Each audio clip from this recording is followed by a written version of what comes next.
Now, we need to come clean with you guys. This is actually our 5th attempt to build this server. In this video, we're going to show you how to build the ultimate NAS. Today, we're going to show you guys how network engineers build a NAS. Let's get into it. You should try reseating every connector, power pin, everything.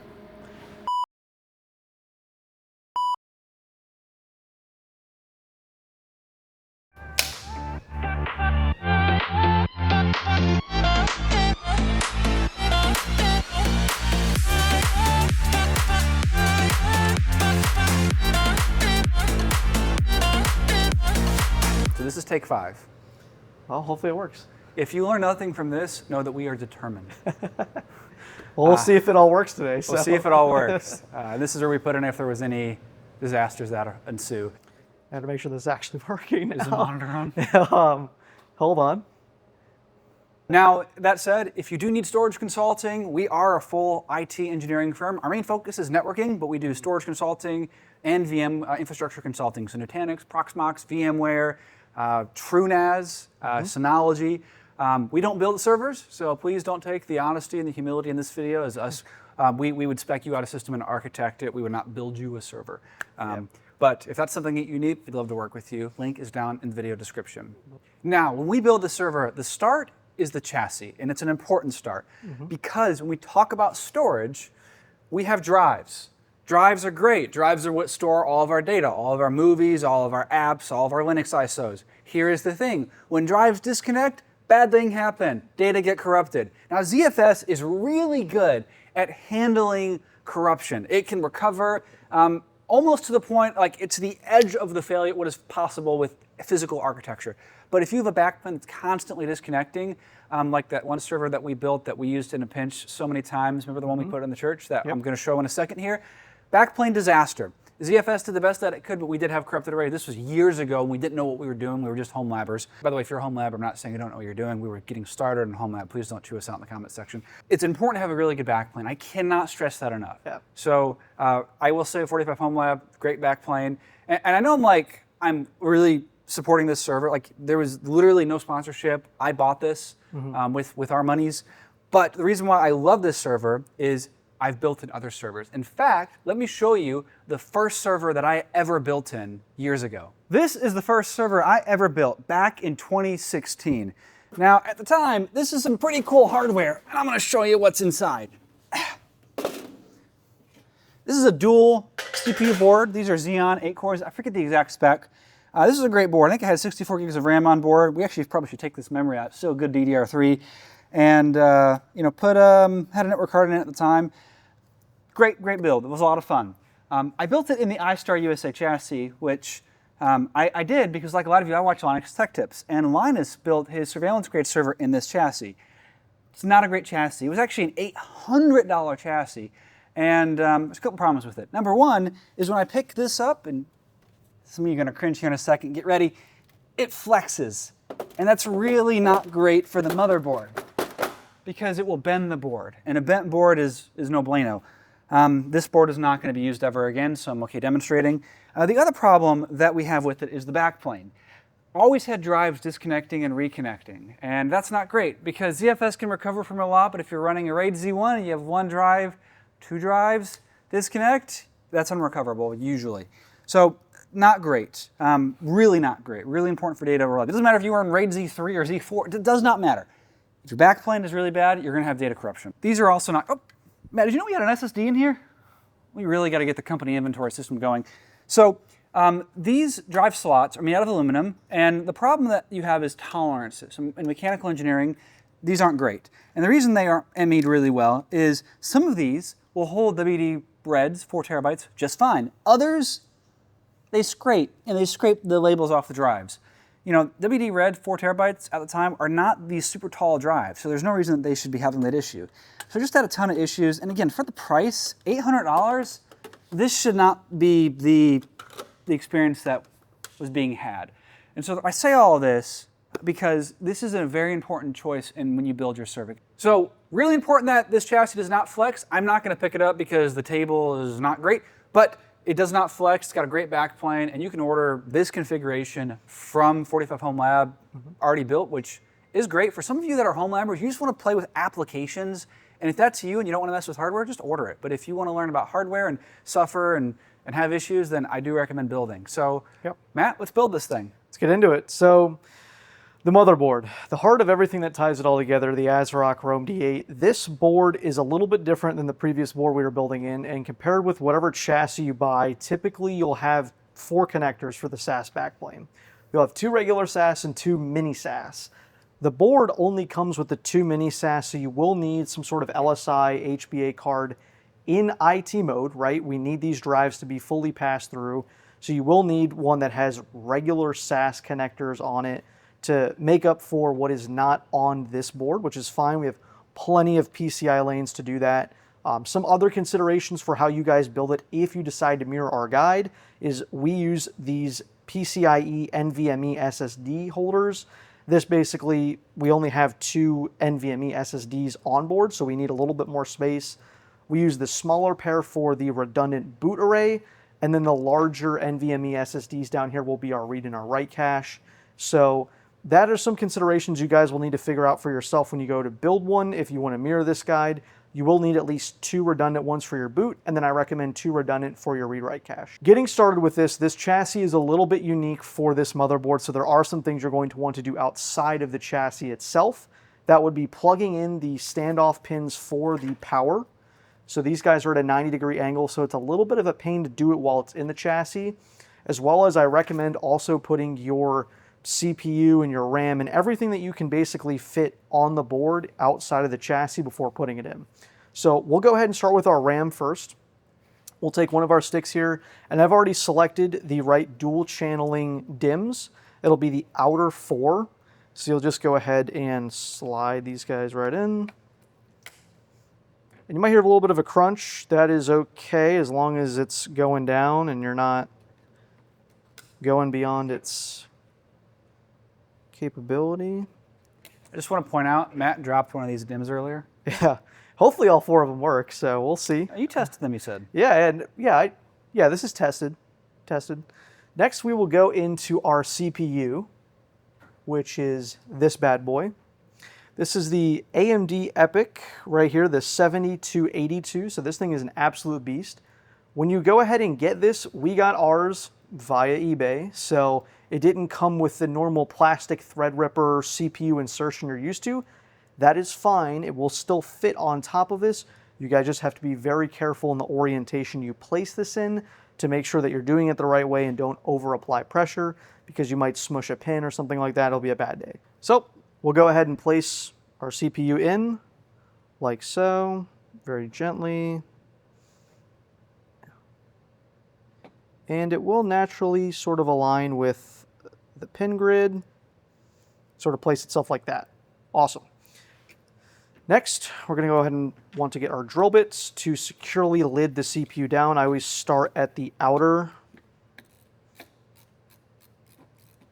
and give it just enough tension to where it tightens, and then I'll do the inner. Again, you don't want to overdo this, but you want to make sure that there's a solid connection between the CPU and the pin grid array. So again, just kind of going in a cross pattern. Finger tight? Sure, yeah. Again, not overly tight, but you can always tighten it later. If you over tighten it, it can cause bad problems. So always err on the side of caution. Next is our CPU cooler. This is just the cheapest CPU cooler we could realistically find that still had really good reviews. I mean, it does the job. I mean, this chassis, the HL15, has 6, I believe, 90 millimeters, or they're actually, no, they're the 120 millimeter fans. So there's a lot of air already moving through this for the drives. So you don't need anything super crazy on this CPU. One upgrade you could do is, these are the stock fans. You could get the Noctuas, they're quieter. This is going in kind of our server room, so we don't really care about noise. Yeah. Noise is not really a concern for this one. You do want to be conscious about which orientation you're actually having the airflow of this go out. You'll see there's usually arrows on the side of the fans. You'll want the air coming across from the drive bay over the CPU, exhausting out the back. And also note, on the AMD EPYC architecture, the 2 screws on the front are at an inner smaller length than the 2 screws that are wider in the back. So make sure you're also aligning those properly when you go ahead and put this down. Before we do that, we'll go ahead and take our thermal paste. You guys can get... This is going to be controversial in the comments section. So back in my day, you used to use Icy Diamond, which was like the greatest thermal paste ever was. Now you just go to Best Buy. What are the kids doing nowadays? I don't know what they're doing now, but they're just going to Best Buy and buying this pretty much. So the AMD EPYC CPU is a little bit of a longer architecture, so you're going to not necessarily put a super small dab in the middle. I usually do one thinner dab that goes sort of in the middle chunk of it. Again, there's been debated about the best way to do this. I'm sure you guys could find a video of someone who really cares enough about this. It will not be us. So again, we're just going to put one dab like that along the length of it. Now, if you guys are worried about whether or not you're doing this part wrong, just look at your temps when the system is idle, and if they look high, you did it wrong. Yeah, you'll know pretty immediately if there's something bad going on. Again, we're just doing one thin strip down the middle. I'm sure you guys could find someone on Reddit that will tell you that this is not the right way to do it. And we'll just line up the screws, go ahead and get our screwdriver. And I do a crisscross pattern with this, so I'm a big fan of doing it in a way that does not over apply pressure. Now, if you're wondering how much pressure you should apply, if you hear what sounds like a PCB snapping, you screwed in too much. Yeah, and luckily for these screws, I'm going in an X pattern right now, will automatically stop once they're tightened. So, oh, that's cool. The nice part is they actually won't physically let you over tighten it on the mount. You'll feel a pretty hard resistance to stop. So. And he knows this because unlike our other video, he has built the server before this video to make sure that all of the components posted. Yes, as this being our 5th time building this, I made sure that this has all been battle tested to fit. Alrighty, so now the CPU is fully tightened. You'll feel the screws stop. They won't physically let you tighten it anymore, so make sure you don't go past that point. And then we're just going to plug the fan header right here on the right side of the motherboard. It'll fit right in like that. Super simple, super easy. The next thing we're going to go ahead and do is get these 2 M.2 SSDs and just plug them in on the M.2 slots on the board. All right, and we're going to go ahead and install our screws to the NVMe. Again, just finger tight, does not need to be anything smushing these together. Awesome. So, we have CPU, RAM, our 2 SSDs. We can also go ahead and put these in, but I'm actually going to save these for when we actually put them in the board. Might make it a little bit easier. Another thing to talk about special to this board and using it with something like NAS is there is a header pin here that you're going to want to actually move. It changes the PCIe slot from a 16X down to an 8X, but it unlocks the entire backplane for additional SAS and SATA and all the other NVMe onboard stuff. So you do sacrifice one of the lower slots here. I'll go ahead, we'll throw up the actual, reference manual, the pin number that it should be, so you guys can see that if you're using this board. But just note, you're going to want to do that because if you boot it up and you only see half of your drives or half your SSDs, that's why. You need to change that pin. So that's, again, something we had to find out the hard way. So make sure you go ahead and change that header, and that'll unlock the rest of the capacity for the PCIe lanes. So we're going to go ahead and I think we should actually do the power supply next. So this is important. Power supplies are those things that we don't really care about until they nuke your entire system. Like ours. Like ours. So this is not a cheap power supply. No, this is actually a really good one. Yeah, this is NZXT. My gaming PC is a full NZXT build. I love it. I think a lot of components in yours are too, right? Yeah, they make super clean hardware, super reliable. We actually found this at Best Buy for a better deal than it was on Amazon, so they actually price matched it, which was really nice. But rock solid power supply, 850 watts. When you guys are building one, some considerations for your power supply, you actually don't want one that's super massively overkill because there's actually power graphs and curves at where these actually operate the most efficient. So you want to give yourself enough headroom, make sure it's not too constrained, so you can go online and kind of guesstimate your wattage. Again, ChatGPT, AI, Claude, PC Part Picker, you can find how much wattage you're going to estimate use. We're in the 500-ish watts with a graphics card in it and maybe running some loads on it, 600 watts. So this thing is perfect. It's not 1,000, 1,200 watt crazy overkill. It's a really good power supply. So now this is not a server grade power supply. Those would have redundant PSUs, but really this is kind of a mix of server grade hardware and DIY hardware. Yeah. This is not going to be our only copy of critical data.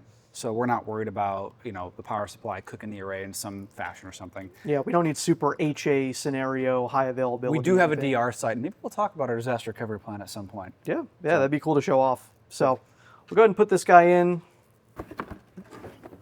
Sales at unifiedit.tech if you need storage or virtualization consulting. Again, we don't build servers. Shameless plug there. You don't have to worry about 5 attempts. Yeah, because I'll be the one doing all 5, and then Cody will come in and look nice at the ends. Hey, I send the invoices.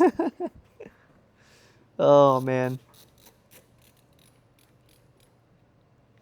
Nah, this is actually pretty easy. I mean, it's pretty painless on the power supply part.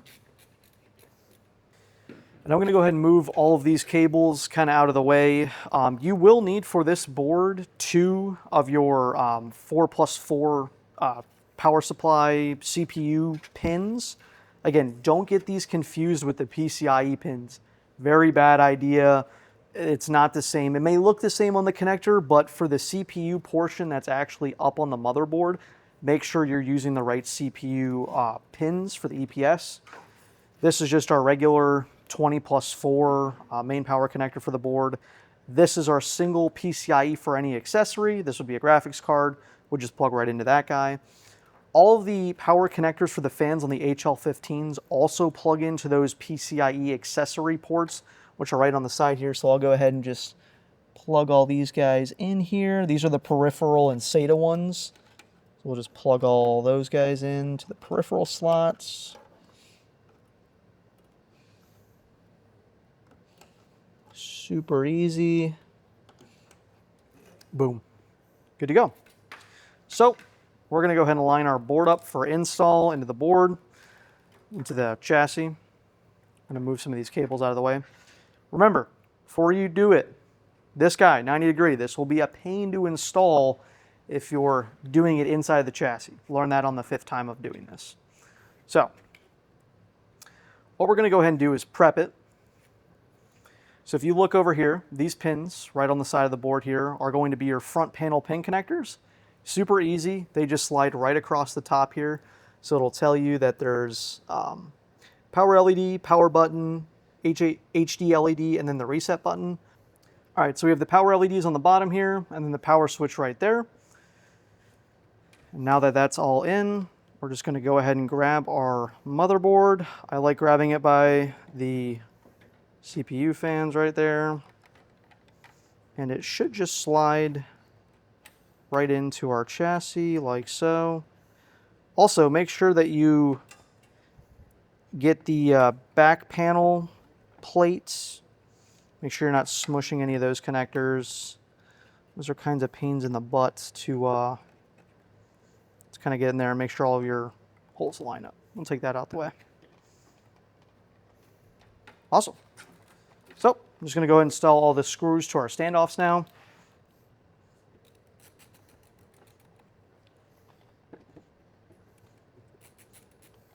And I like starting these on the perimeter. It helps kind of line the board up a little bit to make sure that everything's fitting in nicely. Kind of makes contact well.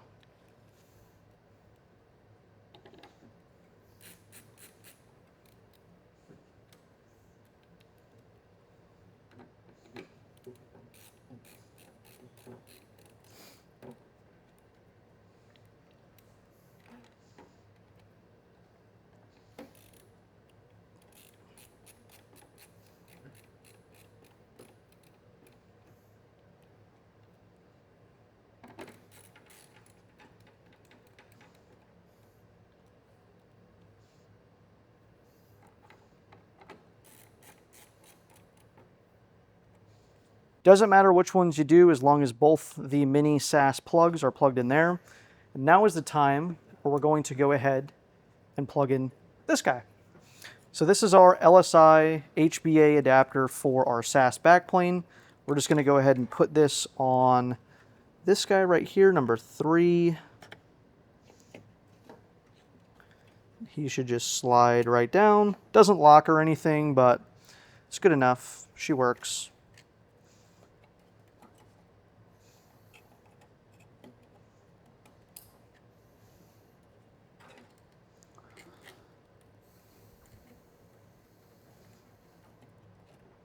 Love how these videos are like 90% Matthew going through pain and then 10% Cody coming on camera and making it look good. So It's called being a CEO. it's called being the CEO. Yeah, that's my boss. Awesome. So we have the HBA installed. Next, we're just going to go ahead and install the SSDs into the PCI adapter. And I'm just going to throw this down here. Doesn't really matter where this goes. I'm just going to go ahead and place it down here. And it looks good. I think I'm going to let Cody do the 100 gig NIC and the hard drives now. He's going to get the fun stuff. So. Ooh. All right. So 100 gig, more than overkill. Actually, I did say the CPU is overkill. We are going to run a Minecraft server on here, so we'll have a little bit of fun. Yes. So does that change the status of whether or not this is a tax write-off? I don't know. We'll find out. Well, although, if you want to join the Minecraft server, we have a Discord. Join the Discord. Yep. We'll have a Minecraft server. Yep. This will be anonymized through Cloudflare, so you will not be able to know our IP. So good luck with that. I just tempted them. This is not a challenge. Okay? Oh, gosh. Although if you do find our IP and you email us, we'll send you a gift of some sort. At least $100 Please value. don't hack us. Please don't hack us. That's our bounty, though. This is a great card. We're going to install it. This is 16X slot, right? Yes. So what slot do you want this in, Matt? Putting this as close to the CPU physically is going to be nice. Again, there's some superstitions about, like, does that actually do anything, right? But since we don't have a GPU, you can either just put it in this slot or this slot. It won't make a difference. Oh, if you want to do a GPU, because a lot of you guys are going to model Yes. this for Plex or MB or Jellyfin. You prefer MB, Yeah. right? Yep. I like Plex's UI better, but MB is so much snappier. Plex feels like a slower Netflix, even though it's local.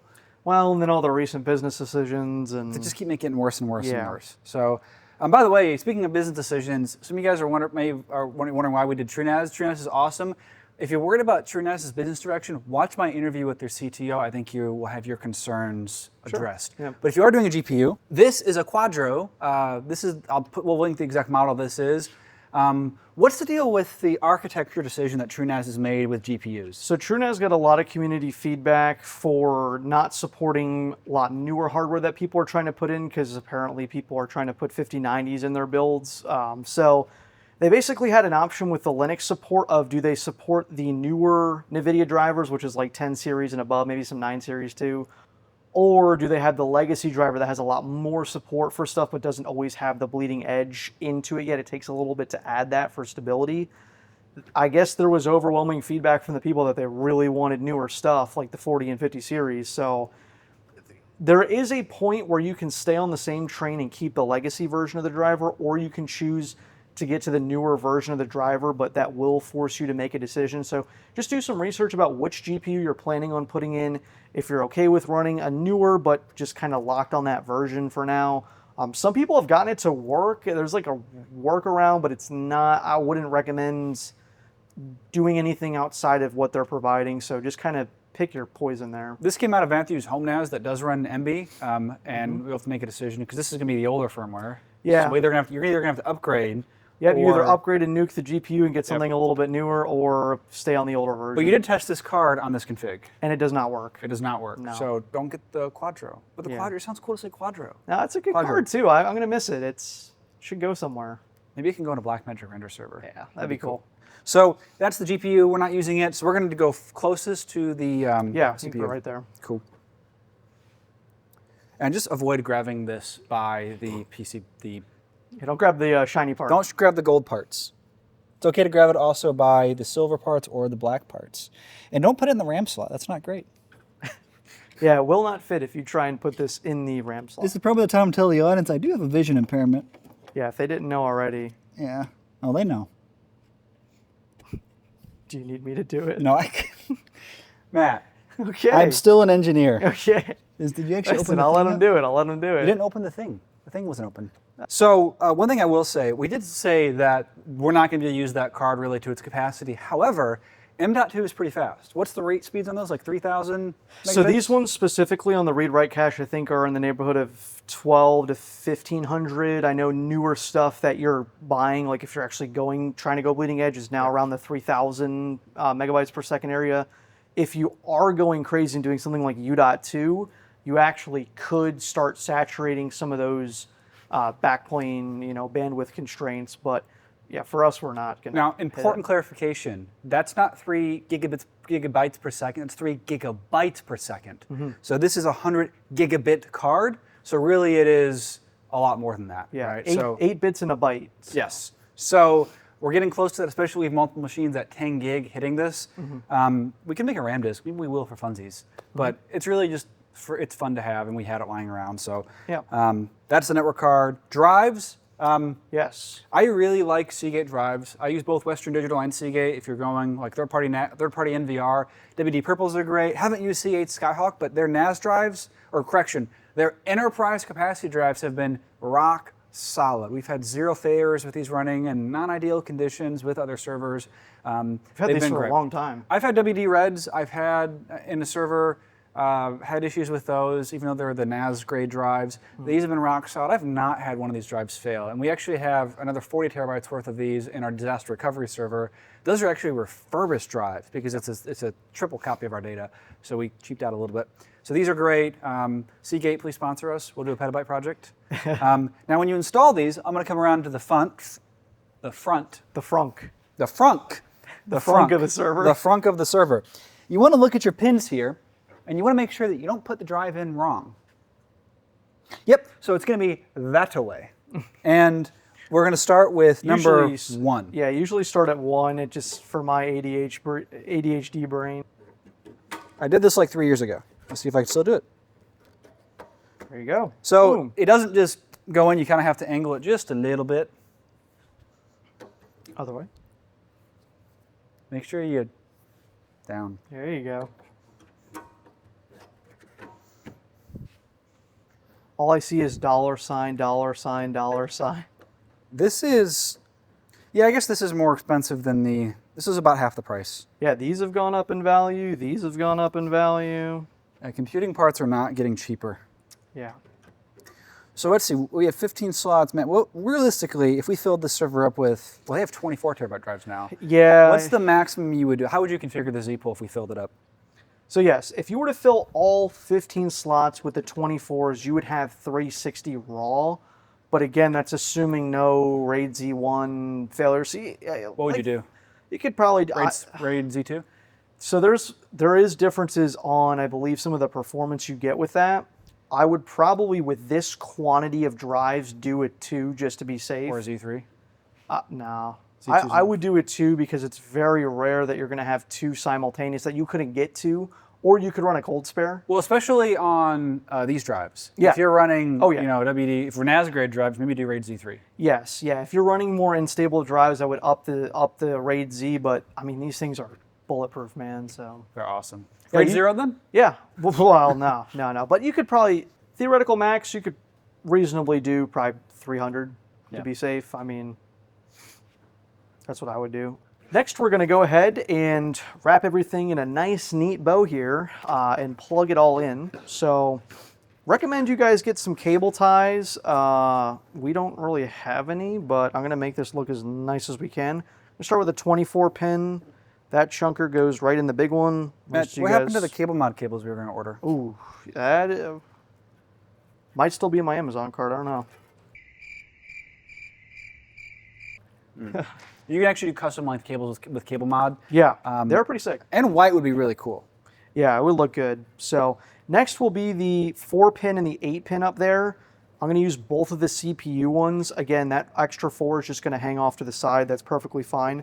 Just make sure for the CPU pins, you use the right CPU EPS connectors. Bad things will happen to your board, and we are not responsible if you do that incorrectly. So. This is for entertainment purposes only. Yes. Do at your own risk. But no, that's pretty easy. And again, we just have the accessory PCIe one, so we're just going to wrap that up because we're not going to be using that on this one. And then, yes, this would eventually get wrapped into a nice, neat bow right here, not sticking into the fan blades and getting chopped up. So, yeah, there's kind of your power supply cable chunk right here. So now, moment of truth time. Matt, what's the lore on booting with the lid off versus on? I'm always doing it off. Agreed. Yeah, I think that's the best way to do it. I will get the monitor and we will see if this puppy posts. Let's do it. 3, 2, 1.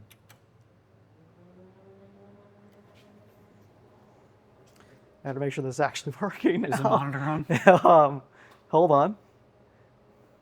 If you guys are scared that nothing's happening when you do this for the first time too, it does memory train. So you're going to have to give it a little bit of time. So just It should note post that. though, right? It should. Yes, yeah, it will. It'll start throwing a code here soon. You should see some text start to appear here on the screen. Oh, hey, We good? Yes! there you go. There you go, money. 5 attempts. 5. That's why they pay me the big money. Persistence. Persistence. Well, that's good, yeah. Yeah, everything looks nominal. You'll start seeing some codes here, so. I'd say that was a success. CPU fault detected? Yeah, I'm just okay, playing. sure. Yeah, sure. So, when this boots up, give it a couple minutes. Once you start seeing stuff, it'll memory train. It'll do... What is memory training? So, on a cold boot first time, there's stuff that it's got to do to kind of get its bearings for the first time, right? It's finding all the the addresses basically. It's got to see what Mapping. it's got to see what it has, right? It's like you basically took someone's brain out of their body and moved it, and it's got to figure out what it has. So you got to give it a minute, but it's fine. It's standard. It happens. Don't be freaked out. So we don't have a keyboard, and that's a little bit of a problem. I told you I didn't have a keyboard. I know. But fear not. In the beauty of post, we will throw up the screenshots in the BIOS that you will need to go to basically enable the whole lane splitting situation. That's all you'll need to do. But we won't show you how to install TrueNAS in this video, though. So, No, we need more ad revenue. So watch. That's going to be. we need more money. Come back. We need another Tesla. That will be a separate video. We're going to go with Matthew. I say we. Matthew. It'll just be me again. Matthew is the TrueNAS expert.